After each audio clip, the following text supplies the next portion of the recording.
I'm Dan Priestley, and I lead the Semi program here at Tesla. Welcome to the inside of the Semi factory up here on the Gigafactory Nevada campus.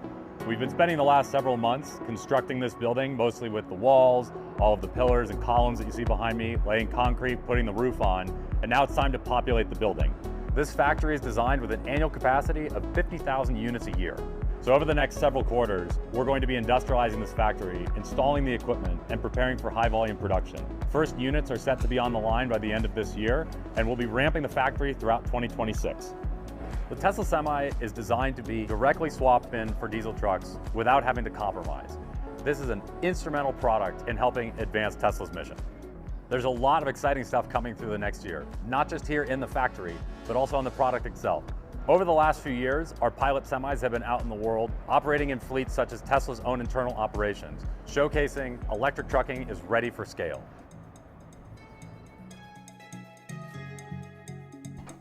테슬라의 기가 네바다 내 세마이 공장의 홍보 영상 시청했습니다. 연간 5만 대 생산 목표로 건설 중에 있고 25년 말 첫 생산, 26년 본격 양산을 준비하고 있는 단계입니다. 테슬라 세마이는 디젤 트럭을 대체하는 전기 트럭으로 상용화 준비 중에 있습니다. 공장 내부 영상은 장비 설치 등 대량 생산으로의 전환을 보여주며 테슬라의 지속 가능성 미션을 강조하고 있습니다. 테슬라의 어닝콜은 일론의 발표로 시작해서 바이바브 CFO의 발표, 주주 및 애널리스트의 질의응답 순으로 이어지며 이번 영상 25년 1분기 어닝콜 7편은 바이바브 CFO의 발표 끝부분입니다. CATL이 미국 국방부의 중국 군사 연계기업 리스트에 포함되며 테슬라, GM, 포드의 LFP 배터리 협력이 주목받고 있습니다. 중국 군사 연계기업 지정은 현재 민간 거래를 제한하진 않지만 26년부터 국방부 계약이 차단되고 정치적 압박이 커질 가능성이 있습니다. CATL의 로열티 라이선스 서비스 모델은 미국 기업이 공장을 100% 소유하며 로열티를 CATL에 지급하는 구조로 단기적으로는 가능하나 재무부의 해외재산 통제국 제재나 IRA 보조금 차단 같은 리스크가 존재합니다. 트럼프 행정부의 관세 정책과 공화당의 반중 정서도 변수로 작용합니다. CATL과의 협력은 전기차 가격 경쟁력에 필수적이지만 지속 가능할까요? 미국은 중국 의존도를 줄이고 대안을 찾을 수 있을까요? 이번 7편에서 같이 살펴보겠습니다.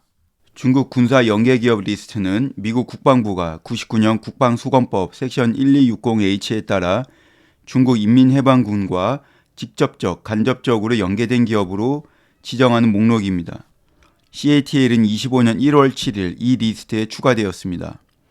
목적은 미국의 국가 안보를 보호하고 중국 군사력과의 경제적 기술적 연계를 차단하는 겁니다. CATL 외에 텐센트, 창신 메모리, 선전의 본사를 둔 고성능 드론 제조기업, 오텔 로보틱스, 상하이에 본사를 둔 무선통신 모듈, IoT 솔루션 제공기업 퀘텔 와이어리스 등이 포함되었습니다. 중국 군사 연계기업 지정은 거래금지, 자산 동결 등 즉각적인 제재를 동반하진 않습니다. 테슬라, GM, 포드 등 민간기업이 CATL과 기술 라이선스 계약, 로열티 지급, 장비 구매 관련 거래를 하는데 직접적인 법적 제약은 없습니다. CATL은 중국 군사 연계기업 지정이 미 국방부 계약에만 영향을 미치며 민간 사업에는 실질적 악영향이 없다고 밝혔고 이는 현재 법적 상황과는 일치합니다. 24년 국방수권법에 따라 국방부는 중국 군사 연계기업 또는 그 기술이 포함된 제품을 사용하는 계약을 체결하거나 갱신할 수 없습니다. 이는 군사차량, 군기지 ESS 또는 국방부 관련 프로젝트에 CATL의 기술 기반 배터리를 납품하는 것을 제한합니다. 로열티는 민간 기업과 CATL 간 계약에 따라 특허 사용료로 중국 군사 연계기업 지정이 직접적으로 금지하지는 않습니다. 즉 테슬라, GM, 포드가 기가 네바다, 미시간 또는 GM에 예정된 공장에서 LFP 셀을 생산하며 CATL에 로열티를 지급하는 것은 현재 법적으로 가능합니다. 그러나 재무부의 해외자산통제국이 CATL을 특별지정국민 리스트에 추가하거나 금융제재를 부과하면 로열티 송금이 제한될 수 있습니다. 25년 5월 CATL에 대한 해외자산통제국 제재는 없으며 트럼프 행정부가 즉각적인 금융 제재를 부과할 가능성은 낮아 보입니다. 루비오 상원 의원은 23년부터 포드 CATL 협력을 비판하며 CATL 기술 사용 배터리의 IRA 세액 공제 차단하는 법안을 발의했습니다. 23년 하원은 외국 적대국 배터리 의존 탈피법을 통과시켜 CATL 등 6개 중국 기업의 배터리 구매를 국토안보부에 금지했으며 이 법안은 상원에 계류 중입니다. 중국 군사 연계기업 지정은 현재 테슬라, GM, 포드가 CATL에 로열티 지급하며 LFP 셀 제조하는 거래를 법적으로 금지하지는 않습니다. 다만 26년 6월부터 국방부 계약이 제한되고 정치적 압력과 잠재적 추가 제재로 인해 거래 지속성이 위협받을 수 있습니다. CATL의 라이선스 로열티 서비스 모델과 로열티 지급의 구체적 구조를 이해하면 중국 군사 연계기업 지정이 거래에 미치는 영향을 좀 더 명확히 평가할 수 있습니다. 테슬라, 포드, GM이 LFP 배터리 공장의 100% 소유권과 운영권을 가집니다. CATL은 지분을 보유하지 않아 미국의 외국 우려기업 규제를 우회합니다. CATL은 LFP 배터리의 제조, 특허, 공정 설계, 품질 관리, 노하우 등 기술을 제공하고 생산 라인을 CATL 또는 CATL 지정 공급업체가 제공하며 장비를 판매합니다. 초기 공장 가동 시 CATL 엔지니어가 설치, 교육, 공정 최적화를 지원합니다. 세부 사항은 표를 참고해 주시면 됩니다.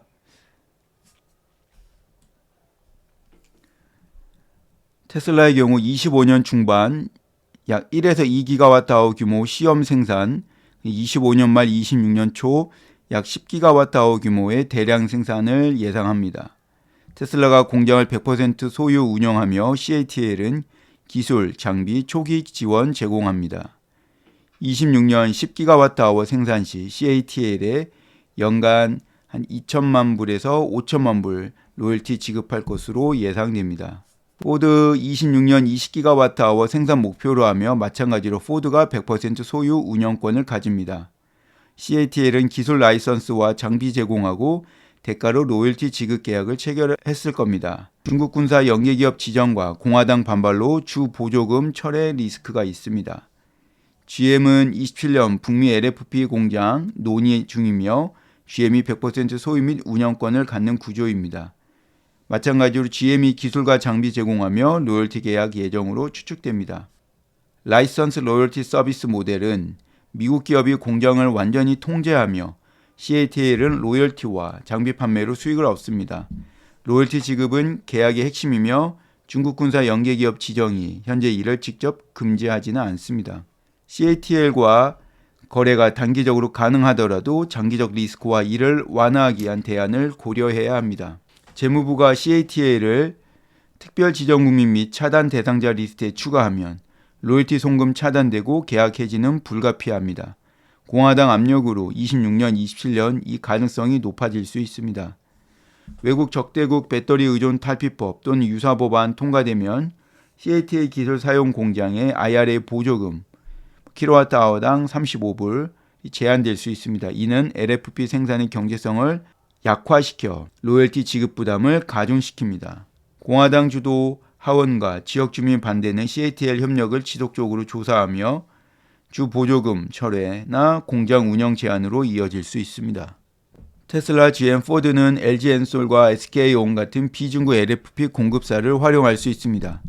LG 엔솔은 테슬라의 4680 셀과 전극을 공급 중이며 LFP로 협력을 확대할 가능성이 높습니다.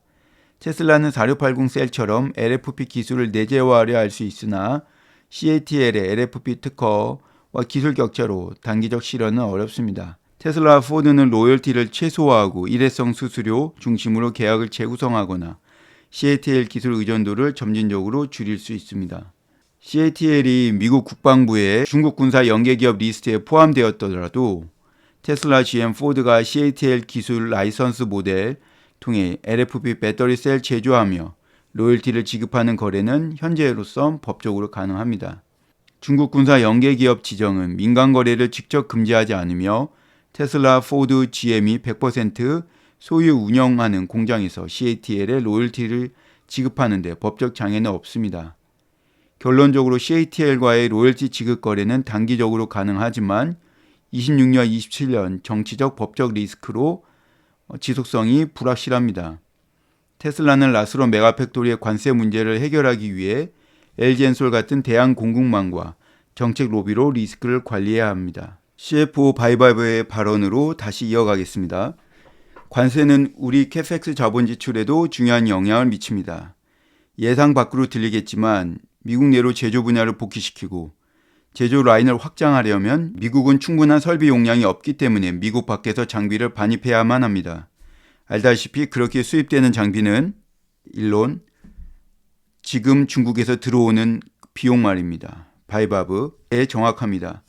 현실은 중국이 이런 장비를 제공하기 위한 최대 용량을 가졌다는 겁니다. 모델링된 관세를 포함 최적화 노력에도 올해 캐펙스 자본 지출 가이던스는 100억 불을 상회할 것으로 예상됩니다. 우리는 이와 관련해서 더할 수 있는 조치들에 대해 여전히 평가 중에 있습니다.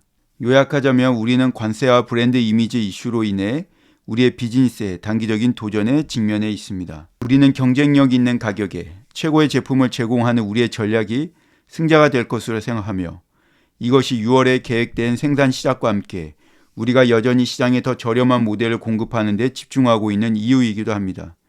추가적으로 연말 오스틴에서 시범 로보택시 출시를 포함하여 FSD 관련 기능의 발전은 수요의 새로운 시대를 창출하는 데 도움이 될 겁니다. 어닝콜 7편 마무리하겠습니다. 상용화를 준비하고 있는 기가 네바다 세마이 프로그램의 홍보 영상을 살펴봤습니다. CATL의 중국 군사 연계기업 지정은 테슬라, GM, 포드의 LFP 배터리 협력을 단기적으로는 허용하나 26년부터 국방부 계약 제한과 해외 자산 통제국 제재, IRA 보조금 차단 위험이 존재합니다. 관세와 정치적 압박으로 자본 지출 증가하며 LG엔솔 등의 대한 공급망과 기술 내재화가 필요한 시점입니다. 다음 8편부터는 주주와의 질의응답 영상으로 찾아뵙겠습니다. 감사합니다.